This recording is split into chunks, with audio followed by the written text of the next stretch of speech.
बदलत्या शिक्षण प्रणालीनुसार जर पाहिलं तर 10वी आणि 12वीला मूलभूत शिक्षणाचा पाया म्हणून ओळखलं जातं. 10वी आणि 12वीची परीक्षा झाली की विद्यार्थी आणि पालकांच्यामध्ये एक द्विधा मनस्थिती असते की आपण पाल्याचं ॲडमिशन कुठं करायचं, प्रवेश कुठं घ्यायचा. अनेक शिक्षणाचे पर्याय उपलब्ध असल्यामुळे पालक आणि विद्यार्थ्यांच्यामध्ये असे हे द्विधा मनस्थिती निर्माण होते. यातच व्यावसायिक शिक्षणाचे देखील अनेक मार्ग हे खुले झालेले असताना आपण खरोखरच विद्यार्थ्याला कुठे प्रवेश घ्यावा याबाबत चर्चा करण्यासाठी संत गजानन शिक्षण समूहाच्या पॉलिटेक्निक विभागाच्या प्राचार्य रोहिणी पाटील आपल्यासोबत आहेत. नुकताच 10वी-12वीच्या परीक्षा झालेल्या आहेत. विद्यार्थी आणि पालकांच्यामध्ये एक संभ्रम अवस्था आहे किंवा एक द्विधा अवस्था आहे की आपण नेमकं प्रवेश कुठे घ्यायचा. अशामध्ये व्यावसायिक शिक्षणामध्ये अनेक संधी उपलब्ध आहेत, अनेक क्षेत्र निर्माण झालेले आहेत. डिप्लोमाला देखील एक व्यावसायिक शिक्षणाकडे किंवा व्यावसायिक शिक्षणाच्या दृष्टीने पाहिलं जातं. तर खरंच उत्तम पर्याय आहे का डिप्लोमा हा? नक्कीच. खरंच डिप्लोमा हा एक अतिउत्तम पर्याय आहे असंच मी म्हणेन. कारण ह्याच्यामध्ये वेगवेगळ्या संधी ह्या उपलब्ध आहेत. नोकरी करू शकतात, स्वतःचा व्यवसायसुद्धा हे करू शकतात. त्यामुळे नक्कीच हा एक उत्तम पर्याय आहे असं मी म्हणेन. 10वी-12वी झाल्यानंतर आपण पाहिलं डिप्लोमाकडे विद्यार्थ्यांचा कल आहे. तर कशा पद्धतीने 10वी-12वी झाल्यानंतर प्रवेश घ्यायला लागतो? कशी प्रवेश प्रक्रिया असते? 10वी-12वी नंतर जो डिप्लोमाचा प्रवेश जर विद्यार्थ्यांना घ्यायचा असेल तर महाराष्ट्र तंत्र शिक्षण संचालनालयामार्फत म्हणजे आपण त्याला DT महाराष्ट्रामार्फत ही एक सामूहिक प्रवेश प्रक्रिया राबवण्यात येते आणि ऑनलाईन पद्धतीनं विद्यार्थी ह्याच्यामध्ये प्रवेश नोंदवू शकतात. 10वी आणि 12वीच्या विद्यार्थ्यांना डिप्लोमाला प्रवेश घेता येतो.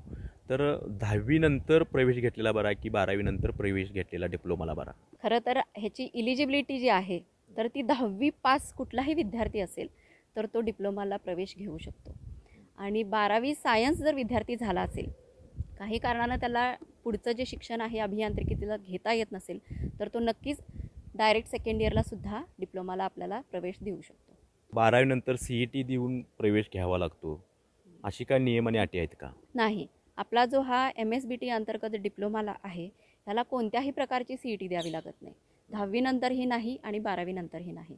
शासनाच्या विविध योजना आहेत विद्यार्थ्यांसाठी, अशा योजना काय आपल्या कॉलेजमध्ये आहेत? शासनाच्या सर्व प्रकारच्या योजना जसं की स्कॉलरशिप असेल किंवा EBC फॉर्म असेल, त्याच्यानंतर वेगवेगळ्या EWS असेल, तर अशा सर्व प्रकारच्या ज्या शासनमान्य स्कॉलरशिप आहेत त्या आपण ह्या माध्यमातून विद्यार्थ्यांना देतो. डिप्लोमा झाल्यानंतर विद्यार्थ्यांना कोणकोणत्या नोकरीच्या संधी उपलब्ध होऊ शकतात किंवा ती नवीन व्यवसाय आपला स्वतःचा उभा करू शकतात? म्हणजे डिप्लोमा कंप्लीट झाल्यानंतर नोकरीच्या खूप साऱ्या संधी ह्या अवेलेबल आहेत.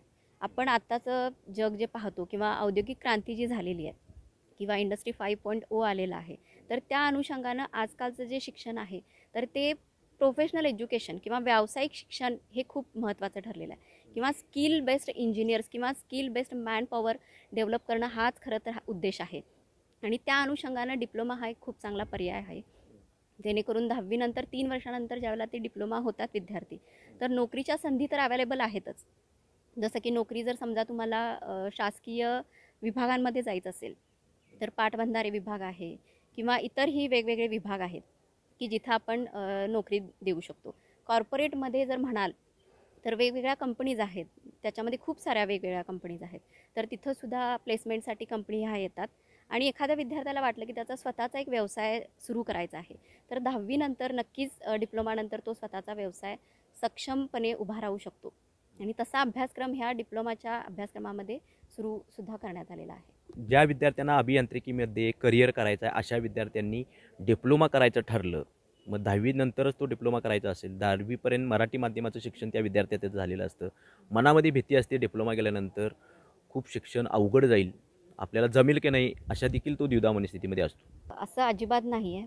कारण नॅशनल एज्युकेशन पॉलिसीप्रमाणे महाराष्ट्र तंत्र शिक्षण मंडळाने गेल्या वर्षीपासूनच 2023-24 पासूनच डिप्लोमामध्ये शिक्षण घेताना हे मराठी आणि इंग्रजी दोन्ही माध्यमातून किंवा हिंदी ह्या माध्यमातून शिक्षणाचा जो काही शिक्षण सामुग्री असेल किंवा पेपर लिहिण्याची संधी असेल तर ते दोन्ही पद्धतीमध्ये अवेलेबल करून दिलेली आहे.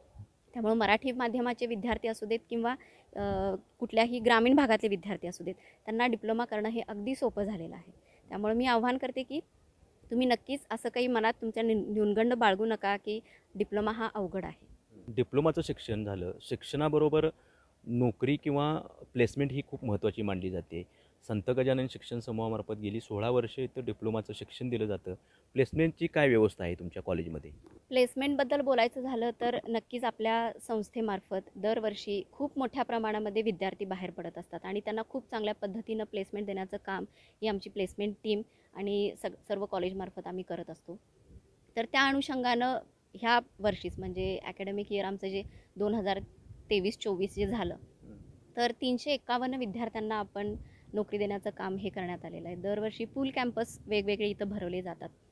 त्याच्यामध्ये प्रामुख्यानं टाटा मोटर्स असेल, कमिन्स असेल, जॉन डियर असेल, L&T सारख्या कंपनीज, अशा खूप मल्टीनॅशनल कंपनीजसुद्धा इथं आपल्या पूल कॅम्पससाठी येतात.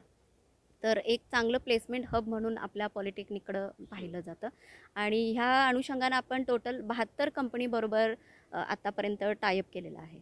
10वी-12वीच्या उत्तीर्ण विद्यार्थ्यांना किंवा त्यांच्या पालकांना काय आव्हान करताय की बाबा 10वी-12वी नंतर डिप्लोमाच हा केला पाहिजे आणि खास करून कोणत्या कॉलेजला केलं पाहिजे? मी सर्व पालकांना आणि विद्यार्थ्यांना ह्या निमित्तानं एक आव्हान करते की तुम्हाला डिप्लोमासाठी ॲडमिशन घ्यायचं असेल तर आमचं कॉलेज ज्याच्यामध्ये प्लेसमेंट हायेस्ट आहेत, वेल इक्विप्ड लॅबॉरेटरीज, इन्फ्रास्ट्रक्चर, उच्च शिक्षित स्टाफ आणि सर्वात महत्त्वाचं की national board of accreditation new दिल्लीमार्फत आम्हाला 2दा मानांकन मिळालेलं आहे. आपल्याकडं AICT न्यू दिल्लीमार्फत मॉड्रॉप स्कीम अंतर्गत 25 लाखाचं अनुदान आपल्याला पॉलिटेक्निकमध्ये मिळालेलं आहे आणि हे सर्व वैशिष्ट्ये पाहता हे एक युनिक कॉलेज आपण म्हणू शकतो. एक चांगला पर्याय हा तुम्ही संत गजानन महाराजकडे तुम्ही पाहू शकता आणि मी सर्व विद्यार्थी पालकांना एक आव्हान करते की तुम्ही संत गजानन महाराज ह्या पॉलिटेक्निकमध्ये प्रवेश घेऊन आपलं भविष्य उज्ज्वल करावं.